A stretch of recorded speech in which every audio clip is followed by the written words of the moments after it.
And so as we move on to the next question, the Wolves, they signed Austin Rivers. Is that a good enough job, to get the depth back? Because we talked about Rudy Gobert. You got karl-anthony Towns. You got Anthony Edwards. You got D'Angelo Russell. And then you got McDaniels. Is that 5? Now you add Austin Rivers. Is that good enough? Now, this is one thing I'll say about Austin Rivers. He's not a daddy's money guy.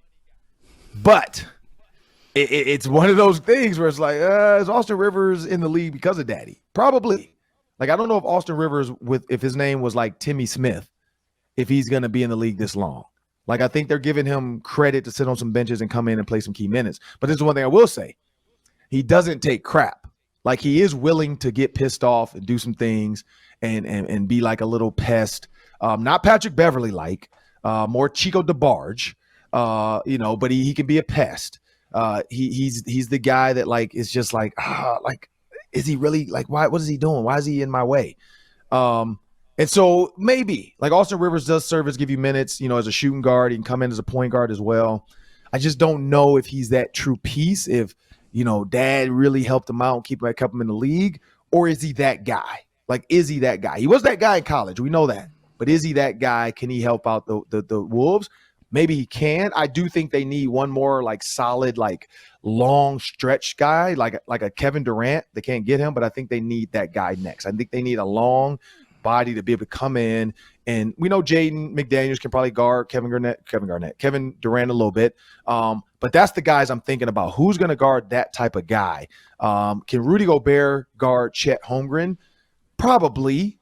Chet's not going to bang him, but does Rudy want to play that far out? Is that more of a karl-anthony Towns now goes to Chet because he's bigger, stronger, and he can move better?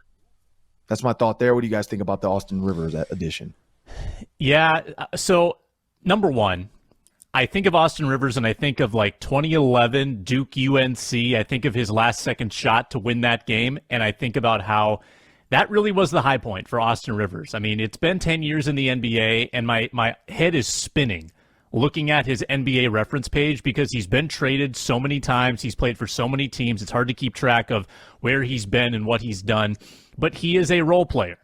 He was at his best when he played for his dad in L.A., and he has not reached double-digit points per game since. He is going to come off the bench and hopefully provide you with 6-7 points, and you hope he can play a little defense because that's what this team needs on the perimeter. This is the one piece of the offseason, though, that I disagree with for the Timberwolves, and I've said this on this show before several times. You still haven't added any front court depth. You exchanged Vanderbilt for Gobert, and you traded Walker Kessler, your first-round pick. Who is going to fill in if somebody gets hurt?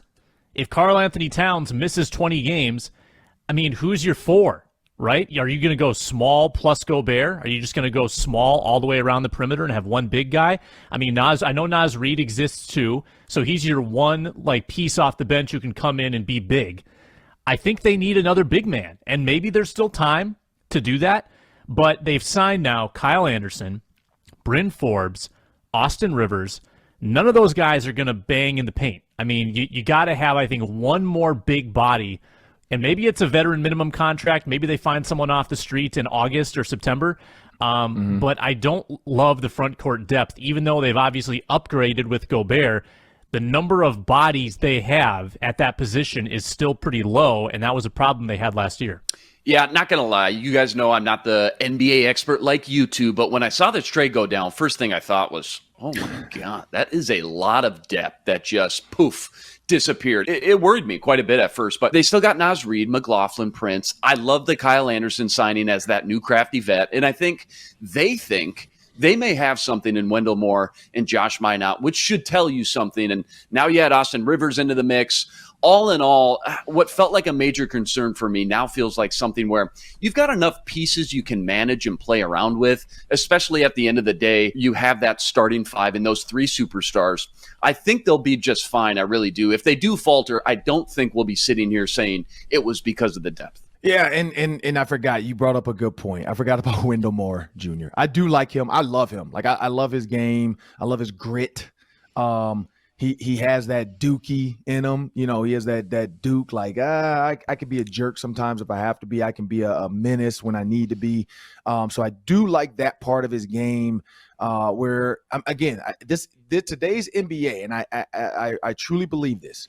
You don't need a point guard at all times. I mean, you see the Suns, which they might lose DeAndre Ayton if they don't match that $133 million offer sheet. That would be, I mean, I say huge, but that would be cool for the Wolves, because now the Suns are knocked down a peg. Like, you lose DeAndre Ayton, they're back to their. They matched it. They matched it. They did match it. Okay, so they matched it today. I know they have 48 hours, so they got it today. Got it. So they're getting them back. I think they got in there. Dang it. I wonder if they have a chance to make him another offer to say, okay, you match this, $200 million.